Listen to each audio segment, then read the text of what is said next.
In interview, someone asked to Mohnish Pabrai, we are a college student and we are just starting off investing the price of with like 10 grand, less than 10 grand, and you start performing as V1 trade, let's just say 3 times on a daily basis. You probably get hit with a T819 and you can't trade after that. And then if you want to do option, you can't do option because you have to open a margin account and then you can't provide safety. So when we can lever because we don't have enough money, then how can we really invest if we have to wait for stock at the lowest price in order to see it rise up to the top? So I'm just kind of curious for people who don't have as much cash flow. How do you go about investing when you have so many constraints that block, I guess, small value investors? Right. Well, I don't know where to begin with your question because we can't have an option account. We can't have a margin account. We got to get all that vocabulary out of our system. And I mean, I would say if you invert, Munger says many problems get solved by inversion. Rapid traders, how many rapid traders are there in the billionaire club?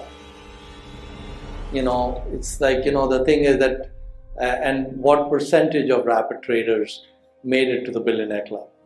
And the flip side is how many people who concentrated or did kind of one thing for a long time made it to that club, for example.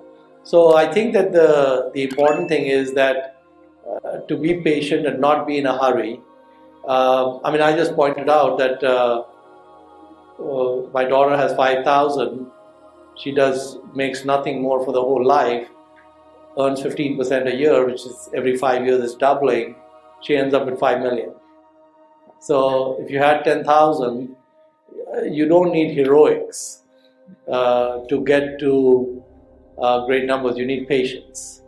So that's what I would suggest is that take the patient route, and that might be the way. But definitely, I think that some of the path that you might be contemplating, the problem with those paths is that you have high probabilities of blowups. If you're levered or you're using options and all of that, the returns look great, but so is the risk. And so what you really want is low risk and high returns. That kind of gets to high risk and high return. So probably best to look at another way of doing that. Thank you for watching video. Please like and subscribe Grow Up YouTube channel and follow us on social media.